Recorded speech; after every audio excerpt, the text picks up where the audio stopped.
back to Bolivia, it's interesting you brought that up because a good friend of mine named Wendy Dale is a writer. She's an author. She's married to a Bolivian and went through the coup and they lost everything. And they had to walk to Peru and they didn't have paperwork. It was they're still sorting the paperwork years later now in Peru, but like they're living safely in Peru. But they had, a good life. And she talked about the wonderful medical care. Like she had broken her ankle and had to have rehab. And I think it cost her all of $30, right? In American money. And she had to have people don't understand and Evo Morales, she said, was really helping his people. But he also, one of the things he did was he stood up to the empire and said no to them trying to resource that lithium, which there's that famous Elon Musk tweet that says, we'll coup who we want. Now, he said that was a joke, but that's sort of the American arrogance, yeah? Yeah, I mean, joke or not, it's the same attitude. It's the same perspective that you can assume was behind everything they said, and especially with what we heard from John Bolton recently, talking about the various coups that he planned. We know Bolivia was among them. You'd have to be an absolute moron not to believe that. They were looking for a win. They had failed in Venezuela. They had failed in Nicaragua. Somebody obviously at some moment pitched Trump Bolivia, and he said, let's go for this. They put the wheels in motion. And I actually wrote before the coup happened in August of 2019, a full couple months, we started to see the wheels of the U.S. coup machine, regime change machine, grind into motion with the fires in the Amazon that were mainly caused by the destructive agricultural practices of Brazilian President Jair Bolsonaro, but which were cynically used by a group of people who claim to be left, but who have a shocking amount of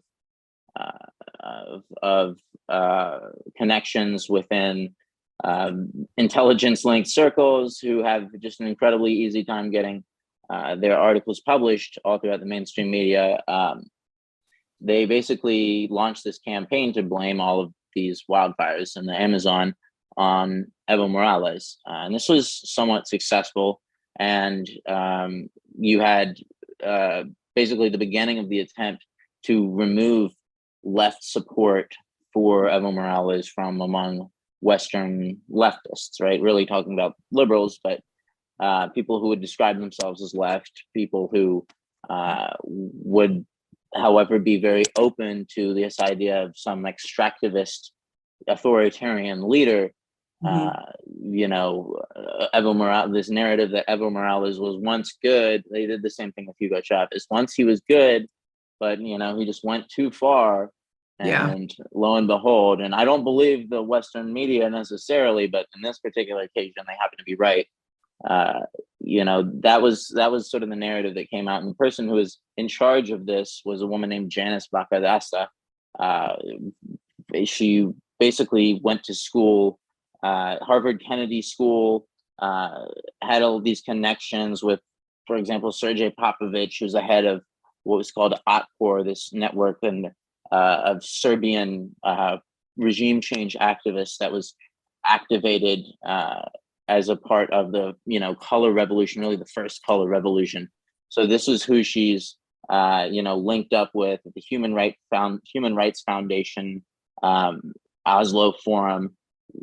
This is the sort of the person who is in charge of beginning this media blitz in 2019 to lead the way, to pave the path for the regime change that they would then put into action in November, with the complicity, obviously, of not just the US, but also especially the OAS, the Organization of American States, which was instrumental in legitimizing all these narratives about so-called electoral fraud that were used to force Evo Morales out and subsequently even try to take his life.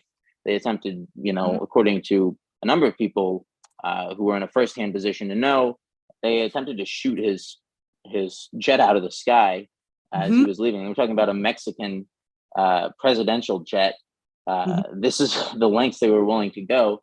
And thankfully they were able to avoid that. But to say that, the U.S. that all these, that all this stuff about the CIA is somehow in the past. That this is something they did formerly, maybe back in the days of the 50s, but Guatemala and Iran, if you but no, this is the reality is that they continue to do these same things. They've just gotten better at them. They've gotten better at hiding it. Mm-hmm. It's interesting. They hide in plain sight, don't they? Especially because of the internet being able to lift up. But like, I remember hearing about, they went to his home to Evo Morales, so they threatened his family. They killed his dog, his pet. I mean, just brutal, just ugly, brutal force was used, and it was backed by, Western